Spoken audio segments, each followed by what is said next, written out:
హిమాయసాగర్ జలాశయం గేట్లు తెరవడంతో వరద నీరు పెద్ద ఎత్తున మూసీ నదిలోకి వెళ్తోంది.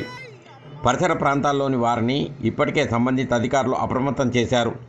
రాకపోకలను నియంత్రించారు. ఇదిలా ఉండగా ఓ ద్విచక్ర వాహనదారుడు ఖలీస్ఖాన్ దర్గా నుంచి శంషాబాద్ వైపు వెళ్తూ హిమాయసాగర్ సర్వీస్ రోడ్డు బ్రిడ్జ్ పైకి రాగానే వరద ఉధృతి ఎక్కువైంది. ఎటు వెళ్లాలో తెలియలేని పరిస్థితిలో చిక్కుకున్నాడు. దీంతో విషయం తెలిసిన వెంటనే రాజేంద్రనగర్ ట్రాఫిక్ పోలీస్ స్టేషన్కు చెందిన బేగ్ అనే హెడ్ కానిస్టేబుల్ వెంటనే తన బృందంతో సంఘటన స్థలానికి చేరుకున్నాడు. తన రికవరీ వ్యాన్ ద్వారా బాధితునితో పాటు వాహనాన్ని కూడా కాపాడారు. నగర శివారు ప్రాంతంలోని ఉస్మాన్ సాగర్, హిమాయత్ సాగర్ జంట జలాశయాలు నిండుకుండలా మారాయి. గత కొద్ది రోజులుగా కురుస్తున్న భారీ వర్షాలతో వరద నీరు ఒక్కసారిగా వచ్చి చేరడంతో 2 జలాశయాలు నిండుకున్నాయి. దీంతో సంబంధిత అధికారులు ఉస్మాన్ సాగర్ 10 గేట్లు, హిమాయత్ సాగర్ 6 గేట్లను ఎత్తి వరద నీటిని మూసీ నదిలోకి వదులుతున్నారు.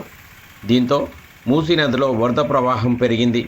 పురాణపూల్ వద్ద మూసీ నదిలోని గుళ్ళు, గోపురాలు ఇప్పటికే వరద నీటిలో మునిగిపోయాయి. వరద ఉధృతి పెరగడంతో ముసరంబాగ్ బ్రిడ్జిపై నుంచి రాకపోకలను అనుమతించడం లేదు. దీంతో అంబర్పేట్ తదితర ప్రాంతాల నుంచి మలక్పేట్, దిల్సుఖ్నగర్ తదితర ప్రాంతాల వైపు వెళ్లాల్సిన వాహనదారులు పలు ఇబ్బందులకు గురవుతున్నారు. అయితే వీరికి ప్రత్యామ్నాయ మార్గంగా గోల్నాక బ్రిడ్జి అందుబాటులో ఉంది. దీంతో ప్రతి వాహనదారుడు గోల్నాక బ్రిడ్జి వైపు నుంచి రానుండటంతో బ్రిడ్జి పైన వాహనదారులకు ట్రాఫిక్ జామ్ ఎదురవుతోంది.